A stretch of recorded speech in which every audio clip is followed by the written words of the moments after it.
सभी का स्वागत है हमारे इस यूट्यूब चैनल में जिसका नाम है बेस्ट स्टोरी हिंदी टच। तो आइए आज की कहानी शुरू करते हैं।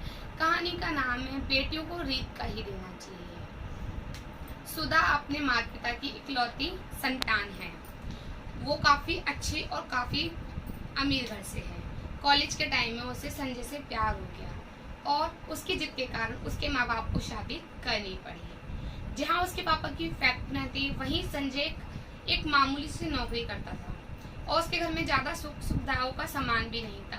घर भी बस नॉर्मल ही बना हुआ था, ज्यादा खास अच्छा नहीं था। सुधा को शादी करने के बाद वक्त वक्त पे यह एहसास होता रहा कि कहीं ना कहीं उसने गलती की है।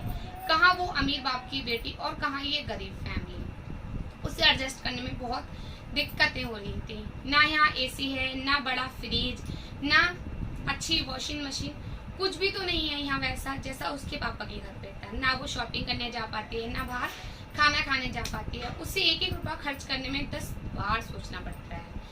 लेकिन सुधा की ये आदत थी कि वो सारी बातें अपनी माँ को बताया करती थी और उसकी माँ भी डेली उसको फोन किया करती थी, उसके हालचाल लिया करती थी। धीरे धीरे सुधा ने अपनी माँ को अपने दिल की बात बताना शुरू करा।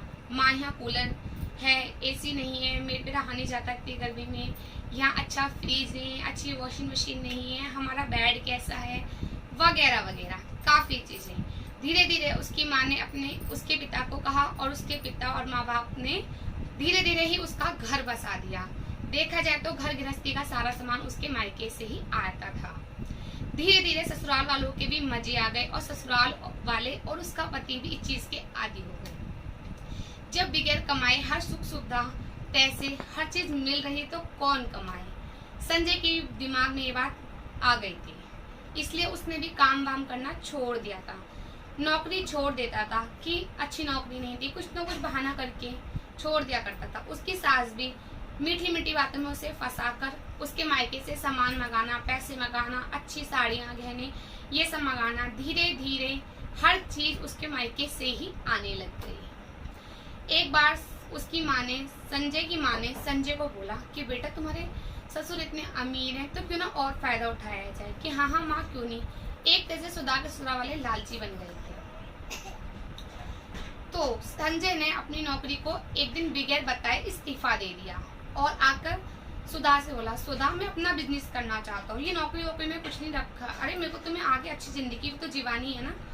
सुधा को बहुत खुशी हुई कि उसका पति ऐसे बोला। उसने कहा आपको क्या काम करना है। उसने बोला कोई भी अच्छी सी कंपनी में पार्टनरशिप अपने पापा से कहकर दिला दो। उसने अपने ये बात अपने माता पिता से कही। उसके पिता ने अपने ही दोस्त के बेटे के साथ अपने दामाद को पार्टनरशिप दिला दी। लेकिन संजय ना के बराबर ही ऑफिस जाता था और बस फालतू में पैसे लुटाना, आवारागर्दी करना, यही उसके काम थे। धीरे धीरे उन्हें घाटा होने लगा बिजनेस में और बहुत ज्यादा नुकसान हो गया जिसकी भरपाई सुधा के पापा ने करी। लेकिन जो उसके दोस्त थे, सुधा के पापा के जो दोस्त थे, उन्होंने कहा भाई साहब ये बात गलत है, आपके दामाद ने तो काम किया ही नहीं, मेहनत की ही नहीं, तो घाटा होना तो लाजमी था। मेरे बेटे ने भी तो कितनी मेहनत करी, देखो पार्टनरशिप में थे और आज आपका दामाद कहाँ है और मेरा बेटा कहाँ है। एक बात बताओ, आपको बुरी लगेगी लेकिन कड़वी बात है, बेटियों को रीत का ही देना चाहिए, उतना ही देना चाहिए, समय समय पर देना चाहिए जितनी की बेटी और बेटी के ससुराल वालों को आवश्यकता है।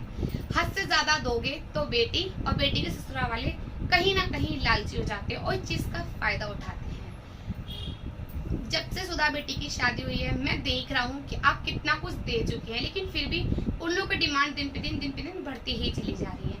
तो आपको अब आपने ही उनकी गंदी आदत डाली है तो आप ही वक्त रहते उनकी गंदी आदत को सुधार सकते हैं, नहीं तो आपको एक दिन अपनी बेटी से भी हाथ धोना पड़ेगा। क्योंकि जो लालची ससुराल वाले होते हैं वो कुछ भी कर सकते हैं पैसों के लिए। ये बात सुधा के पिता के दिल में घर कर गई और उन्होंने इस पे गंभीर होकर विचार किया। उसकी माँ से भी बात करी। उन्होंने डिसाइड किया कि अब वो सुधा की कोई मांग पूरी नहीं करेंगे। जब भी सुधा अपनी मम्मी को कोई बात बताती थी, मम्मी आज ये बात वो बात, कोई कमी बढ़ती बताती थी, तो उसकी माँ कहती थी बेटा ये बात तो तुम्हें शादी करने से पहले सोचनी चाहिए थी। आखिरकार संजय से और तुम्हारी लव मैरिज हुई है ना, तो अब जैसा वो है, जैसी उसकी फैमिली है, वो चाहे गरीब है चाहे अमीर है, तुम्हें उसमें ही गुजारा करना चाहिए। अब मैं तुम्हारी कोई मदद नहीं कर सकती, वैसे भी आधे से ज्यादा हमने ही तुम्हारा घर बसाया है।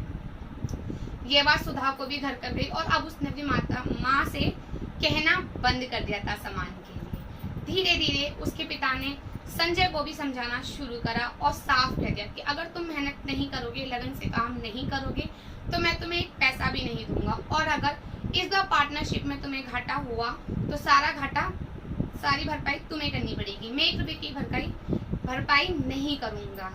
ये बात संजय को भी समझ में आने लग गई थी और अब सुधा के माता पिता ने सुधा से बातचीत करना, लेना देना हद से ज्यादा कम कर दिया था। वो बात तो करते थे पर अपनी बेटी से हाल चाल, बाकी उसकी पैसों में कोई कैसी भी मदद नहीं करते थे। धीरे धीरे ये बात उसके ससुराल वालों को भी समझ में आई और उसके पति संजय को भी और अब सुधा को भी।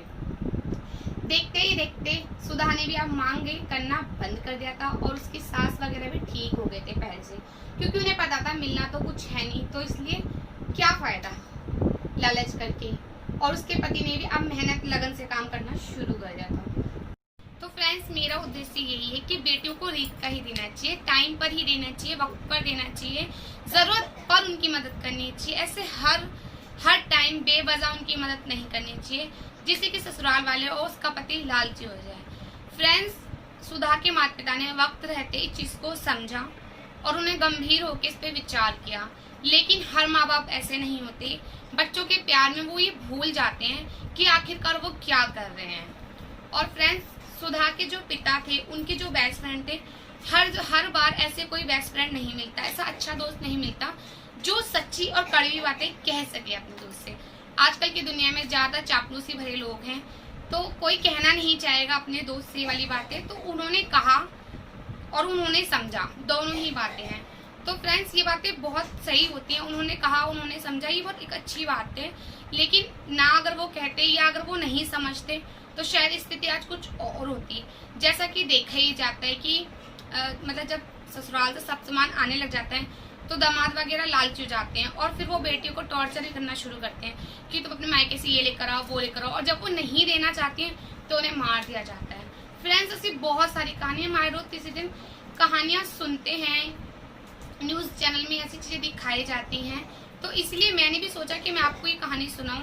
वैसे ही आप लोग कहेंगे ये कहानी इतनी खास नहीं थी, लेकिन अगर आप गंभीर होकर इस पर विचार करें तो जी हाँ, ये कहानी बहुत फायदे की थी उन लोगों के लिए जिनकी एक बेटी है, या ऐसा जिस लड़की के साथ हो रहा है या जिसके माता पिता के साथ हो रहा है, वो चीज को समझ सकते हैं मेरी इस कहानी के थ्रू। तो चलिए फ्रेंड्स, ये कहानी यही एंड होती है। आपको मेरी कहानी कैसी लगी कमेंट करके जरूर बताइएगा। चैनल को सब्सक्राइब कीजिए, कहानी को लाइक कीजिएगा, और चलिए मैं नेक्स्ट टाइम आपसे दोबारा मिलती हूँ। तब तक के लिए राधे राधे।